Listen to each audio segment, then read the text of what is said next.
unlike anything seen since the tumultuous summer of 1968. But in the last 2 days, the country seemed to step back from the brink. Last night, protesters were every bit as passionate, but mostly peaceful. From Washington, D.C. I'm here because I want people to look up to the right thing. To California. But in an election year, in a country as divided as ever, it seems clear that the killing of George Floyd will remain a flashpoint for a very long time. Our thanks to Lester for that report.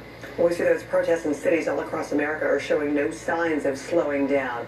The gatherings have been largely peaceful, but with more confrontations with police after curfews are in place. Here's NBC's Miguel Almaguer. Say his name! Streaming across the Brooklyn Bridge, thousands walk to honor George Floyd. Parents and their children following Floyd's brother, marking another peaceful protest as many demand change. My brother's gone, but the Floyd name still lives on. As rallies unfold across the nation again, police are facing new scrutiny amid violent clashes with protesters. After unrest in Austin, officers are reviewing this chaotic scene where a demonstrator was hit with a beanbag. 20-year-old Justin Howell is now in critical condition after falling to the ground and hitting his head. The police chief nearly brought to tears. What I say to you now is my heart is with you.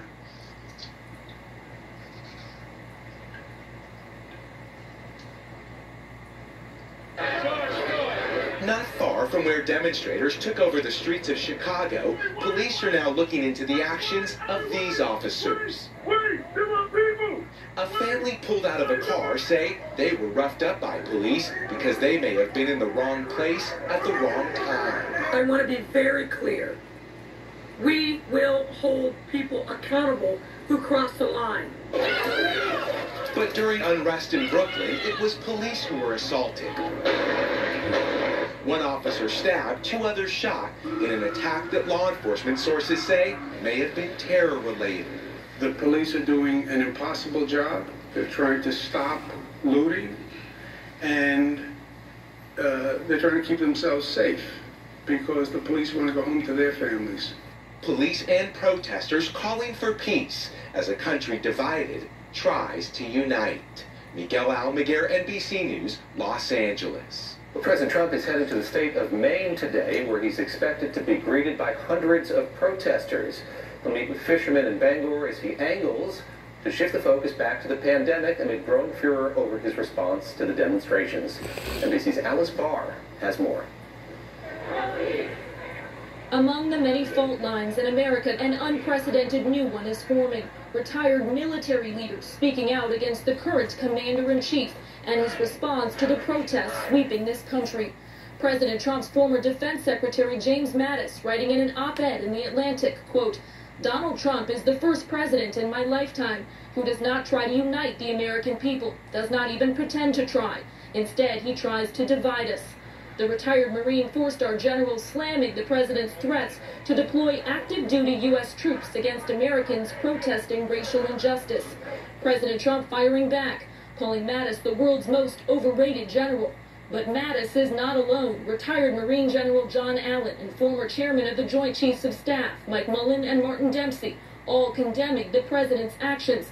Dempsey writing, quote, "America is not a battleground. Our fellow citizens are not the enemy." This is what our founding fathers were deeply concerned about, is the use of armed forces against our population. Current Defense Chief Mark Esper also broke with the president over using military force against protesters, reportedly putting his job on thin ice. And as the first in a series of memorials for George Floyd, who died under a police officer's knee, was held in Minneapolis, House Democrats are pushing for legislation to address police brutality and racial inequality. Maybe the sacrifice of George Floyd's life, sadly, is something that just takes us to a new and better place in how we address all of this. A quest for systemic change in the urgent march toward justice. In Washington.